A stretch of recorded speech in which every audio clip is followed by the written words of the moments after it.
Oke, selamat pagi. Bertemu kembali dengan Ibu Dia Arumsasi dalam pelajaran ekonomi. Hari ini kita akan belajar mengenai jurnal penyesuaian pada perusahaan dagang. Pada dasarnya, untuk membuat jurnal penyesuaian, ini sama dengan di perusahaan jasa yang sudah saya ajarkan di semester yang lalu. Tetapi memang agak berbeda dalam perusahaan dagang karena dalam perusahaan dagang ini nanti mengenal dua macam metode dalam penyelesaian jurnal penyesuaian, yaitu metode ikhtisar rugi laba dan metode HPP. Ya, oke ya. Nih. Nah, tujuan dari jurnal penyesuaian itu sendiri adalah untuk mencatat persediaan barang dagangan. Jadi kalau dalam perusahaan dagangan itu karena kegiatan utamanya adalah jual beli, maka di sana akan ada benda-benda atau barang-barang yang merupakan barang dagangan.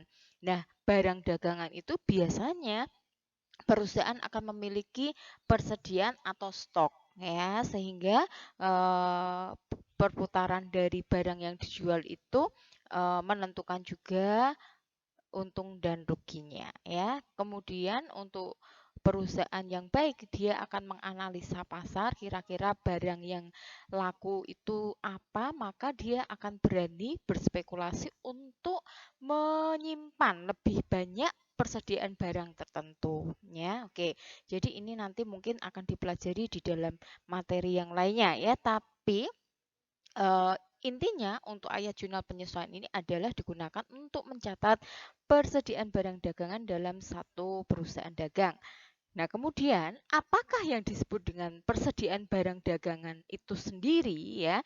Jadi berdasarkan standar akuntansi keuangan atau PSAK nomor 14 butir yang keempat, inventory itu istilahnya adalah persediaan barang dagang ya, sama saja bisa didefinisikan sebagai aset perusahaan yang sengaja dibeli dan disimpan ya. Jadi dibeli, disimpan, kemudian dijual kembali untuk mendapatkan keuntungan. Maka kalau kalian itu pernah perhatikan ya, ada perusahaan-perusahaan itu yang nandon barang, itu pernah nggak dengar itu?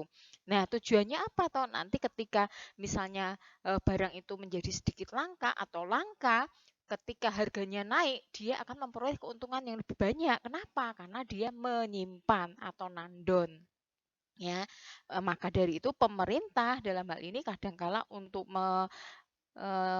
menghindari terjadinya penimbunan barang sering melakukan yang namanya operasi pasar ya. Operasi pasar itu apa? Nanti kalian bisa cari ya di Google ya atau di buku-buku yang lainnya.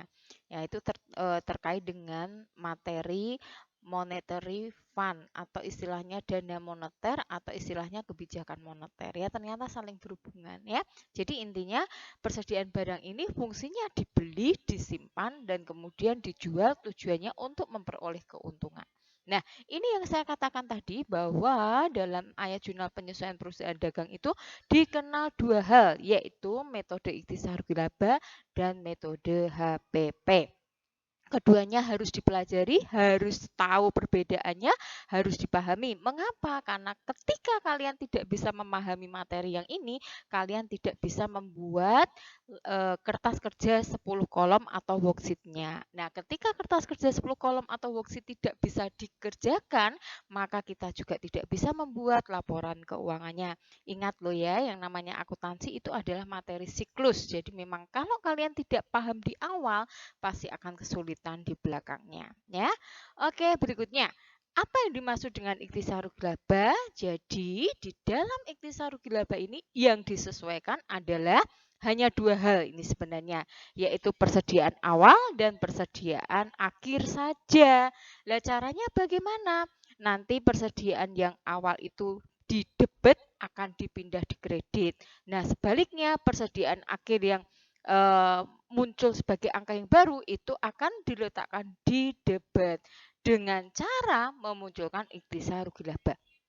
Nanti di video berikutnya Budiah akan memberikan materi yang terkait langsung dengan aplikasi atau penerapan atau perhitungan angka-angkanya. Oke, ini ya, ikhtisar rugi laba. Dan yang terakhir mengenai metode HPP adalah ya metode ini dengan melibatkan semua unsur HPP. Lah, unsur HPP itu seperti apa? Ini yang harus kalian pahami dan kalian hafalkan.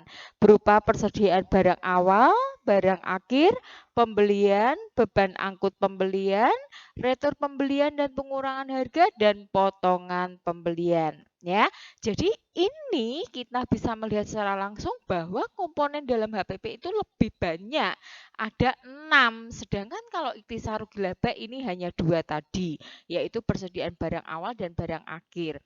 Otomatis kalau kita melihat di sini sih sebenarnya sudah ketahuan sekali bahwa membuat AJP dengan metode HPP itu lebih sulit daripada membuat dengan metode ikhtisarul laba. Tapi HPP ini materi yang penting ya dalam soal-soal ujian nasional itu biasanya memang keluar ya. Kalau sekarang kita akan menyebutnya sebagai materi AKM ya atau soal-soal AKM ya. Oke, seperti itu yang bisa saya sampaikan ya. Jadi hari ini kalian belajar membedakan antara metode ikhtisarul laba dan HPP di samping kalian mengerti apa yang disebut dengan inventory atau persediaan itu sendiri. Oke, terima kasih. Selamat belajar.